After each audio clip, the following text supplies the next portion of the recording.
What's up, YouTube world? It's your boy Halucha Lucha, aka Matthew J. Brownlee, and I am here with a new thing that I'm doing. I mentioned this the other day. It is my Raw review top 10, the good and the bad, or good versus bad. I don't know. I'll probably think of that later. It's my Raw report, good versus bad top 10. That sounded way better. And I got my handy dandy notes, of course. This, I think, will make my videos a little bit shorter, to the sweet and to the point. Uh, I should turn this on. That was my heater. It's really cold. But the point of this video is to make it, of course, like I always say, to make it shorter. And I might have found a way to actually do this now. So I have a list of the top 10, my personal top 10 of how Raw was today. Um, yeah, we're going to talk about it. So instead of what I used to do in the past was like review Raw, like this is what happened in Raw, blah blah blah, or even saying what I think is going to happen next. I'm just going to do my top 10 of the show. Say number 10, I like this.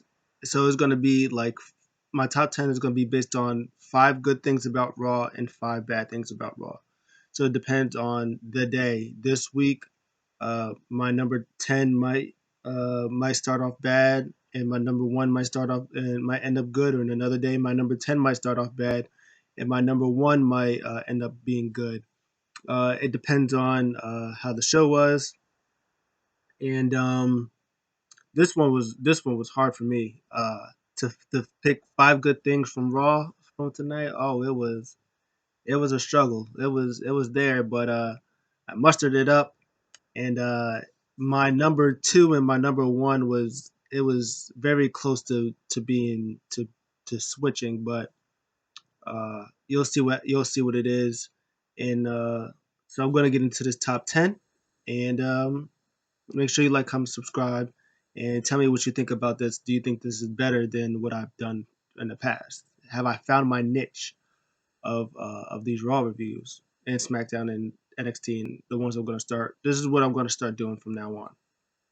So number 10, the bad of Raw that I think was MVP versus Matt Riddle, and the simple fact that it was just the match was really short. That's really what it comes down to. The match, I I swear to you, I looked up. I was like, "Oh, Matt Riddle versus MVP." I was like, "Okay, cool." I looked down for a little bit to write it down on notes, and then I went to like search something for like, I swear, like 30 seconds. I looked back up, the match was over. I was like, "What in the world is going on here?" So so it's not so. And then personally for me, I think that I don't think MVP. I don't MVP shouldn't be wrestling anymore. Like MVP is good at doing his hurt business with his associates, with Bobby Lashley, Cedric Alexander, and Shelton Benjamin. He's good managing them, so I think that he should just stay managing them. You don't have to be in the ring anymore, because you're going to be in the ring and you're going to lose, and you're going to do stuff like that. Your match is going to be 20 seconds short. And not only was it like 20 seconds short, Bobby Lashley tried to get in there, and bro just ate his donuts. I'm gonna say, yeah, we're gonna do now, bro. Trash. I didn't like it. Uh, but that was my number 10. But it wasn't anything horrible. It was just a short match. Like, I'm pretty sure if it was longer, Matt Riddle could make chicken shit out of chicken salad. So he probably could have had a good match, but it was just way too short. Number 9, the contract signing. This was at the end of the show. I was really, you'll see my when I get to my number 8. It was between these two of which one that I kind of prefer, and I preferred the other one, and it was not by that much. Um, this it was a good contract signing. It was pretty much AJ Styles and Drew McIntyre. They talked. They said that this is the first time they're meeting, and AJ Styles was like, "Yeah, you're a good champion." He was like, "But I searched you up. You did all this stuff. It took you what 19 years to be W champion." He was like, "Really?" He was like, "Why would it take you so long? Like, I mean, look at you." It's like, "Oh, the abs thing." Like, of course. Like, why would it take you so long? And they was saying that he cracks under pressure because what he did to having to Randy Orton and all that other stuff. And then Drew McIntyre say, "Hey, we know the face is my dream match," and yada yada yada. And that was the boring part. But the good part was like towards the end, AJ Styles was like, maybe it's not gonna be just me. Maybe it's gonna be multiple people. And then John Morrison, the Miz come out, attack him with ladders, starting, ganging up on him or whatever like that. And then of course Drew, because it's Drew McIntyre, gets the upper hand. I think he claymores the Miz. There's like a chair on John Morrison. He claymores him, and then AJ Styles just starts beating him up, just starts attacking him and stuff like that, with all the ladders and the tables and stuff like that. And then he's telling his big boy to he's like, "Give me a table, give me a ladder," and he starts beating him up with all that stuff. And he grabs the ladder at the end. Uh, Drew is selling his butt whooping that he got, and of course AJ Styles stands high above Drew McIntyre with the title in his hand. So that means that he's going to definitely lose on Sunday. AJ Styles is definitely losing. But this match is going to be good, and the segment was pretty decent too. There was nothing wrong about the segment. It was pretty decent stuff. Number 8, this whole retribution and Ricochet stuff. This match was between Mace and Ricochet. Ricochet, or not Ricochet. Mustafa Ali said this is gonna continue to happen until I say so. Until you join her, to join us. He was on commentary with everybody else who said, "Hey, he likes Ricochet, like they're good friends," which is why he thinks that he'll be perfect.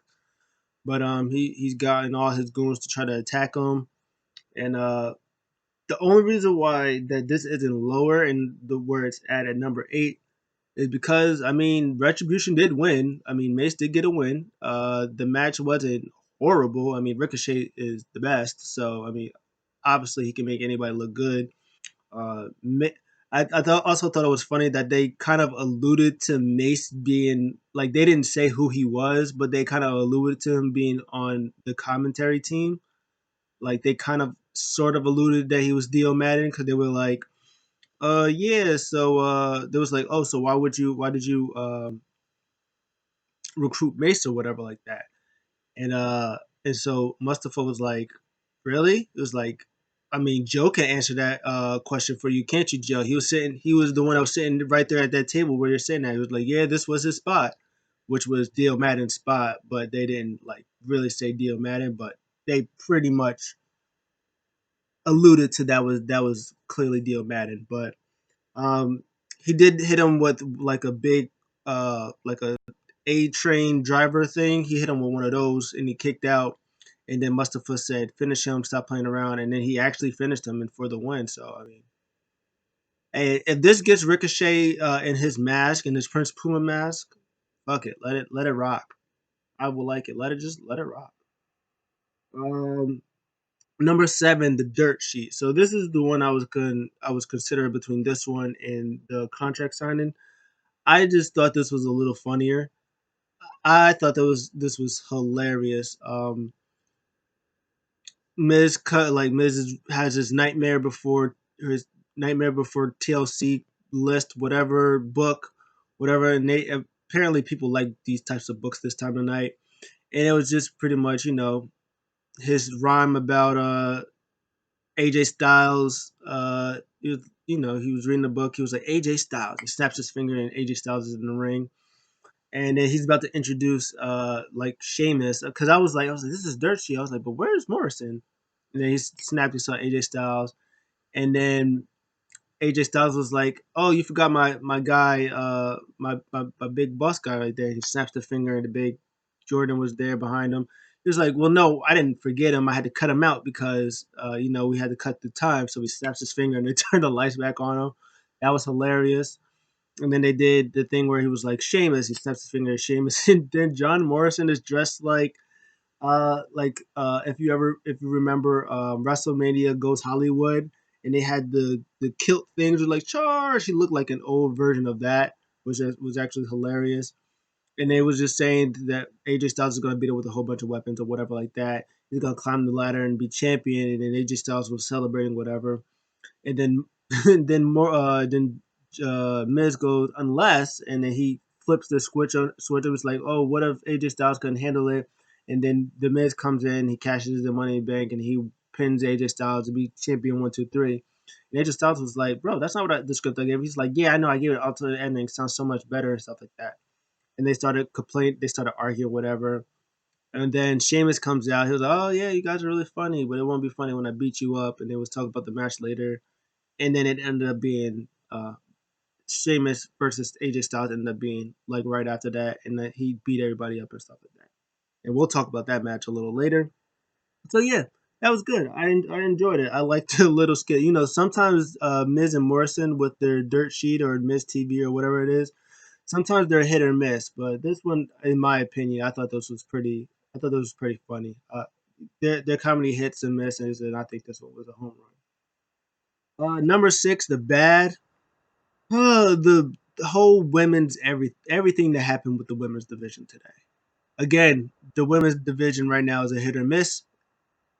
I mean, Asuka, she's the greatest. I love Asuka so much. I love Shayna. Like, we should be having a feud between Shayna Baszler and Asuka right now. But instead, they're in the stupid tag team division. They're in the stupid tag team thing. Lana is facing Nia Jax. She beat Nia Jax, but that was short lived because she beat up Lana, just messed her whole leg up, and then Shayna Baszler came out and she popped the alarm. She twisted her leg, and then Nia Jax's leg dropped her legs like a whole bunch of times, and now she's not going to be in the money. She's not going to be at the TLC pay per view. So we built all this for nothing. So that was a whole bunch of waste of everybody's time. And then Shayna basically had a match with Dana Brooke, and then of course the match was kind of, sort of, a little bit getting decent. And then Nia Jax interjects herself, and then DQ, and then they start beating up Dana Brooke. And then Mandy Rose comes back out of nowhere, and that was good. And they start beating Mandy Rose up, and then Asuka comes out, and she clears house again like she did earlier to help Lana. Good to see Dana Rose. Good to see Mandy Rose back with Dana Brooke. Good for them.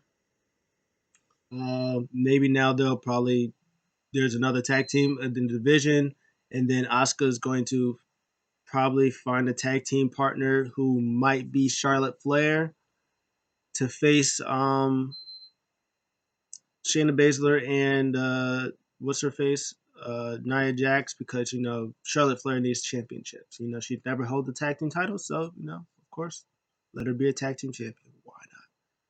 But yeah, that was trash. Everything, I love Asuka, but everything about that was trash. Number five, the good, Hurt Business versus New Day and Jeff Hardy. This match was really good. I mean, it's your standard six-man tag match. Hurt Business had their promo, and New Day had their promo. They had Riddle in there. I don't even want to get into any of that. But yeah, no, it was a good match. Good, solid six-man tag match. Bobby Lashley dominated. Cedric tagged himself in, and then Bobby Lashley was like, "Bro, I will murder you." He was like, "I got it. Don't worry about it." And then New Day, they started being silly and stuff like that. They did the same thing the Street Profits did, and then they got the hurt on them.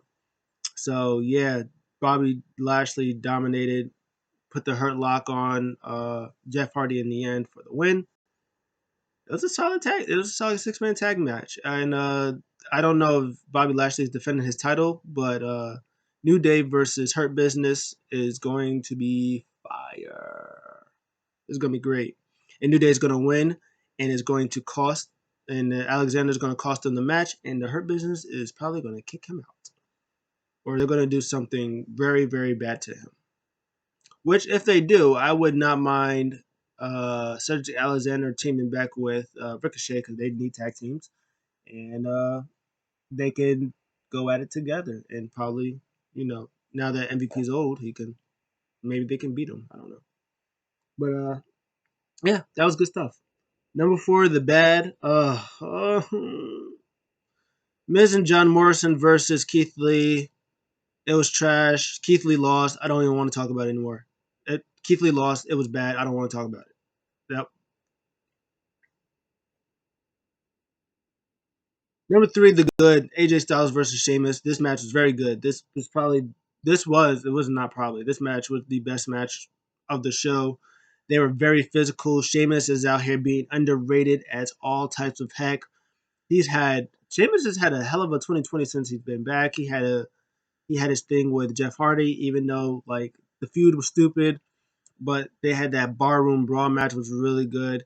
He had the thing with Big E, which was fantastic. He had his stuff with Matt Riddle, his couple matches with Matt Riddle, which was really good.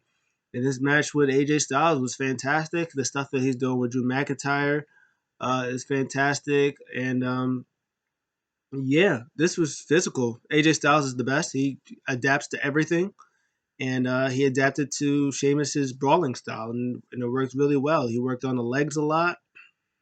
There was a lot of stiff knees, kicks, and a whole bunch of stuff. And this started the show, and this was still the best thing on there. But it's because AJ Styles is the best. Um, and at the end, even when AJ Styles won, he was talking to Master Sheamus. Sheamus tried to get him in there. Big boy Jordan tried to get was getting in there, and he got his leg caught, and AJ Styles started beating Sheamus with the chair because they said if he's not part of the solution, he's part of the problem, and they fixed that. By the way, where was Drew McIntyre? Heel turn is going to be justified. Number two, the bad. Elias is with Jackson Riker. This is horrible. I hate Jackson Riker. He is a racist. He is terrible. And the less I talk about him, the better, honestly. But this was just bad tasting in WWE's part. The 24/7 stuff, was there. It was a whole bunch of foolishness. Yeah, yeah, I didn't like it. Anytime that he's gonna be on my screen, it's gonna be bad. I don't care, and I really don't care for Elias either. I mean, I like Elias, he's cool, but yeah, I whatever. I don't care. Number one, the good. Probably the best thing of the whole show. Well, obviously, it's the best thing of the show because it's my number one. This is what I was thinking about between this being like number one and the Elias 24/7 Jackson record. I really don't like Jackson record, but this was just far and beyond fantastic.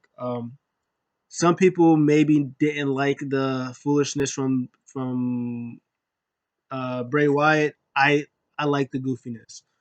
He comes out. Has this field trip with the Fireflies, introducing the Thunderdome, and then and then he tells these Viper dad jokes, which there was one of them. The first one he said was my favorite, and I forgot about it. Um, oh, uh, how does a Viper count measurements? And it was like how does it I don't remember. I think it was like, how does a snake count measurements? It was like by inches they don't have feet or something like that. I don't remember like that. But like his two jokes were like over to like he would do it and then he would like laugh uncontrollably. It'd be like he'd be in it. My favorite part was like he was like, oh, I got some joke. He was talking about how TLC is not going to be a fun thing because uh, he's gonna face the Fiend. It's not gonna be a joking matter. And he was pretty much like, "But hey, today we're gonna have jokes and stuff like that." He was like, "Wait, okay, I got it. Don't make me laugh." No, he was doing that stuff.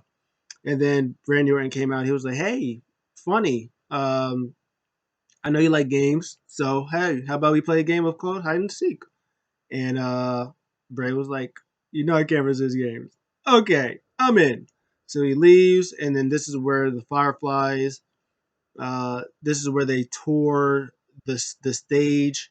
Um, Rambling Rabbit was talking with Bray Wyatt. I think no, he was talking to Matt Riddle about like these bro nuts and stuff like that. And then Bray Wyatt. No, I lied. Matt Riddle was talking to Bray Wyatt about these about his ideas that he had, And then Bray Wyatt was like, "Yeah, they sound swell, but I gotta find Randy Orton." He was like, "Ah, cool." And then Randy Orton comes up and he asks for an autograph for somebody like that. And then our Truth was seen talking to Huskus the pig. He was having troubles about whatever, and Bray, still looking for whatever. And then Bray walks in, sees his like Sister Abigail chair or whatever, and he goes in there, he sits in it, he rocks in it. I was like, "Ooh, old school Bray, where's your fedora, man? Where's your fedora, man?" And of course, Randy Orton attacks him from behind, beats him up, throws him in like a wooden coffin, nails it, sets it on fire. Pours gasoline on it, sets it on fire. And he's looking at it. He's old school. What he did to the thing. He said, "I told you I'd destroy you." And then out emerges the Fiend, a little gullet mandible claw to his throat piece, and that ends that segment. That was fantastic. That whole thing was fantastic. I loved it. Um, yeah, I enjoyed it. That was good stuff. That was great stuff from beginning to the end. Amazing. I loved it. That was my favorite part of the show. That was probably the best part of the show. It might have been everybody's favorite part, but yeah, that was my top 10. And it's shorter than what it normally is. So, hey, we're on a roll here. So overall, I would probably give Raw, even with that, and this is being generous. I'm going to give it a C plus. This was supposed to be the go home show for TLC, and it didn't really feel like a go home show. It felt like a regular schmegular Raw. I thought it started off strong. I was like, "Oh, this is going to be a good show," and then it wasn't. Because they had the dirt sheet, and then they had the match. I was like, okay, and then they had the 6-man tag match. I was like, oh, this is gonna be a good show. And then it just went downhill from there. And then Keith Lee lost. And yeah, yeah. So I think C plus is being very very much generous. What did you guys think? Let me know. I'll see you guys in the next one. I'm out. And by the way, since this is 3 hours long, and like NXT, AEW, and SmackDown are 2 hours long, for those, I might do top fives instead of top tens because there's less to talk about. And less than the 2 hour shows, they have a lot crammed in those 2 hours that I can do a top 10. I'll probably do that, but for for Raw, there's 3 hours, so I can make a top 10. But we'll play it by ear. I'll either do a top five or I'll do a top 10. We'll see what happens. I'm out.